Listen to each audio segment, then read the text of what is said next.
Step 2. Came to believe that a power greater than ourselves could restore us to sanity. Step 2 was our introduction to the principles of open-mindedness and hope.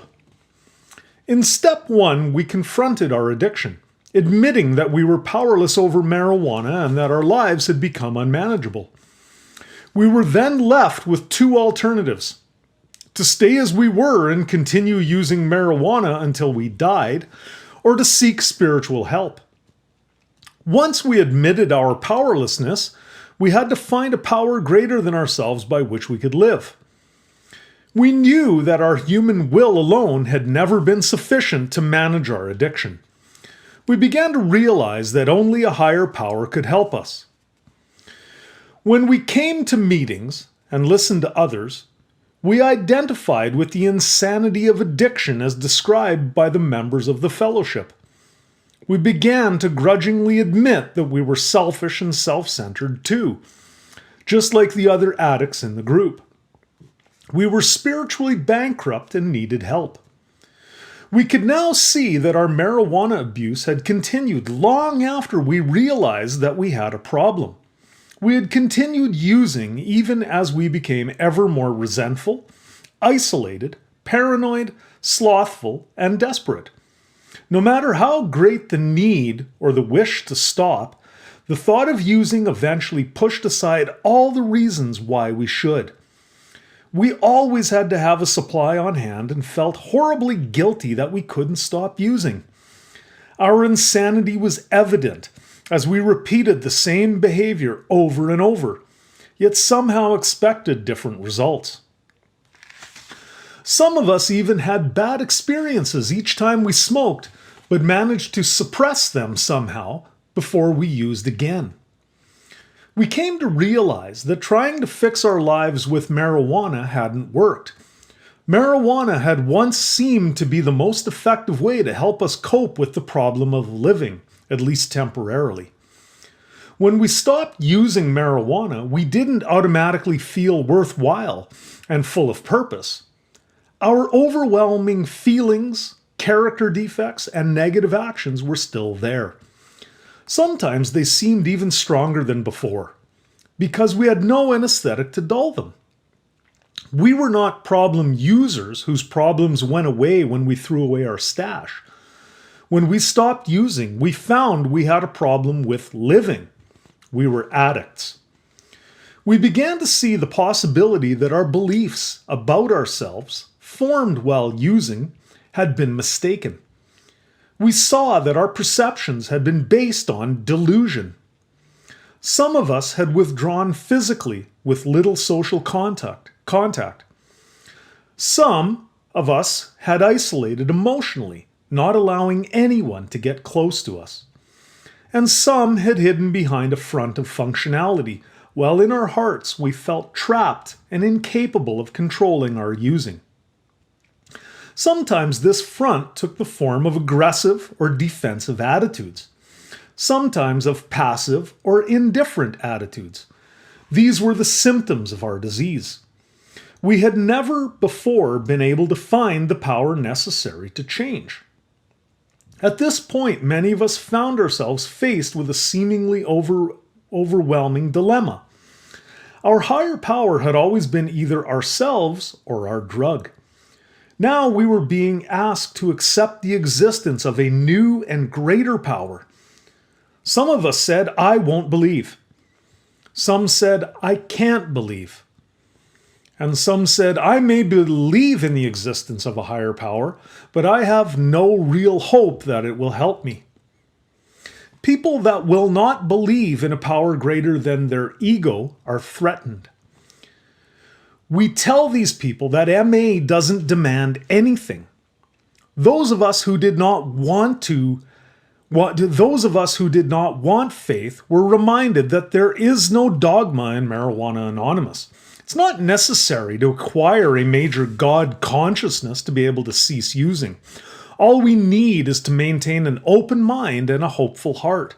It is not necessary to say yes. It is, however, important to stop saying no.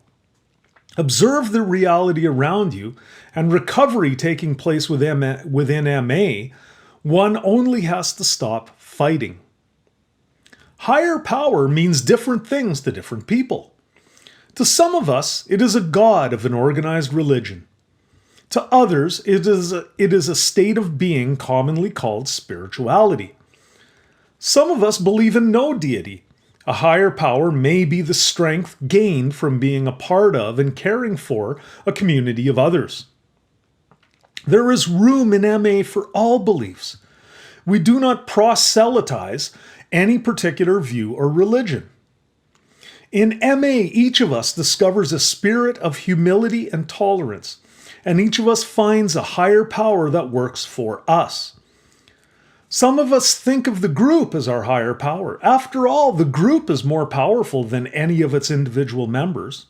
And over the years, it has developed procedures and traditions which work. Our groups have found a common solution to a common problem, something that had been impossible for each individual member to accomplish on their own. And practically everyone can easily and naturally draw strength and support from the fellowship. This minimum of belief is enough to open the door and cross the threshold. Once we are on the other side, our belief and trust in a higher power broadens and deepens as we continue taking the steps. Although many of us came to the fellowship already believing in the existence of a higher power, we doubted that it would be of help since it had not helped us stay clean before. When we were still using, we prayed each night to stop, yet awakened the next morning and used. Some of us were just too smart for our own good. We thought we had it all figured out. We felt intellectually superior. I can do anything I set out to do.